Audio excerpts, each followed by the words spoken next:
皆さんこんにちは、デリシオです。今回はタピオカパールを粉から簡単に作っていきたいと思います。動画の後半では甘さ控えめの黒糖タピオカミルクティーと抹茶タピオカラテの作り方も紹介します。それでは早速作っていきましょう。まずはダークブラウンシュガー黒糖 15g と水 50ml を小鍋に入れてこんな感じに混ぜておきます。ボウルにタピオカ粉 50g を入れておいて小鍋を沸騰させます。熱々のうちにタピオカ粉に入れてヘラでよく混ぜます。ここでもたついてしまって砂糖水が十分に熱くないと生地がまとまらなくなってしまうので気をつけてください。よく混ぜていくとこんな感じにネバネバな生地になります。今回はここに少しタピオカ粉を足しました。生地をまとめてたっぷりとタピオカ粉を敷いたまな板などの上に出します。ここからは様子を見ながらタピオカ粉を足していきます。粉を足すごとにできるだけよく混ぜて足しすぎないように気をつけてください。粉を足しすぎてしまうと割れやすく扱いにくい生地になってしまいます。こんな感じで手にくっつかなくなってきたら OK です。タピオカ粉にはグルテンがないので小麦粉で作る生地よりは扱いづらいです。それではパールを作っていきましょう。粉を全体にまぶして細長くしていきます。スケッパー、ヘラ、包丁などで4等分に切り分けていきます。次は一個一個をまた細長く伸ばしていきます。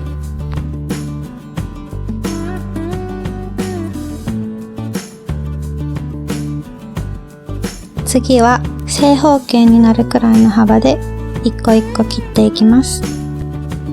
それができたら丸めていくのですが、こんな感じで一個一個丸めていってもいいし、2、3個同時に丸めていくこともできます。2、3個同時にやるときはこんな感じで間隔を空けて手のひらに置いてコロコロします。私は初めて挑戦した時にこの4倍くらいの量でやったので、すごい気が遠くなるし、どんどん乾燥していってしまって大変でした。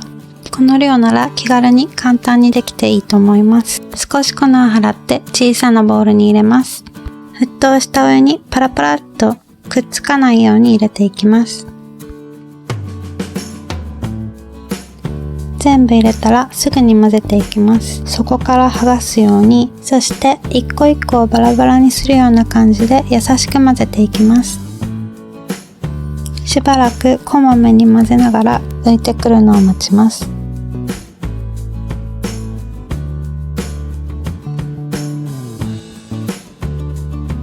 こんな感じで浮いてきたら蓋をして弱火で20分茹でます。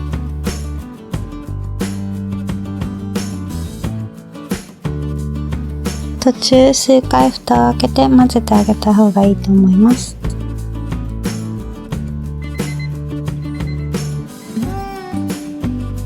この時点ではこんな感じです。まだ透明感はありません。蓋をして火を止めて20分待ちます。20分経ちました。少し混ぜてざるにあけます。ゆっくり開けると鍋にくっついてしまうので、くるくるってしてから一気に流すといい感じです。冷水で洗います。ざるにくっついてしまうので優しく剥がす感じで洗っていきます。黒糖 30g を入れた耐熱容器にタピオカを入れてよく混ぜます。タピオカの水分で十分シロップになるので私は水は入れません。お好みで蜂蜜を入れても美味しいです。私は甘すぎるのが苦手なので甘いのが大好きな方はもっと砂糖を入れてもいいと思います。こんな感じです。今すぐ使う場合はふんわりラップをしてレンジで1分くらい加熱して冷ますとタピオカ自体が甘くなって透明感がもっと増します。保存する場合はレンジにかけずそのまま1食分ずつラップに包みます。シロップも一緒に包んでください。根元をしっかり支えて強めにねじると液が出てくる心配なく冷凍庫に入れれます。それでは解凍方法とともに黒糖タピオカミルクティーの作り方を紹介します。ラップごとレンジで加熱してしまってもいいのですが、少し溶けてしまう可能性があるので、耐熱容器に移して加熱した方がいいと思います。製氷皿がある場合は、製氷皿に入れて凍らすのもおすすめです。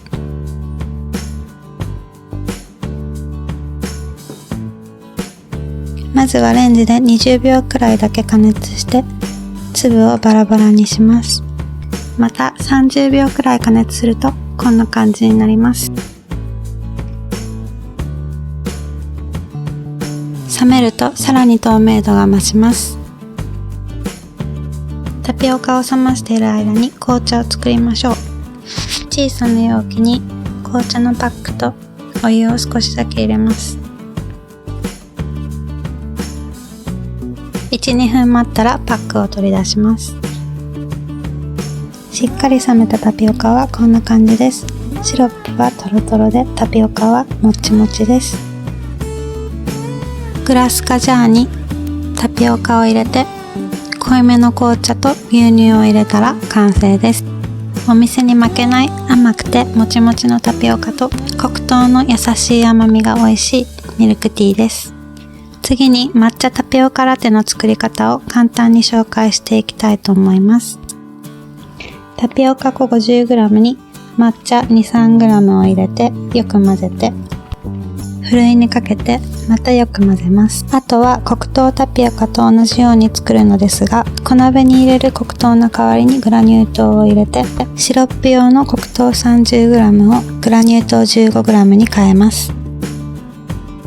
早速ドリンク作りです。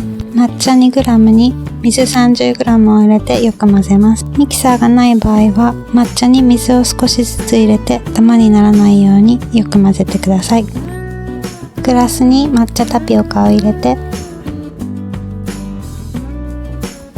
抹茶を流し入れ牛乳を注ぎます。甘さ控えめにしているので、甘いのがいい方はシロップ用のグラニュー糖をお好みで 30g とかに増やすといいと思います。もちろんドリンクを作るときにシロップを足してもいいです。よく混ぜたら完成です。最後まで見てくださりありがとうございます。ぜひぜひ挑戦してみてください。冷凍しておけばいつでも気軽にお家でタピオカが飲めて幸せです。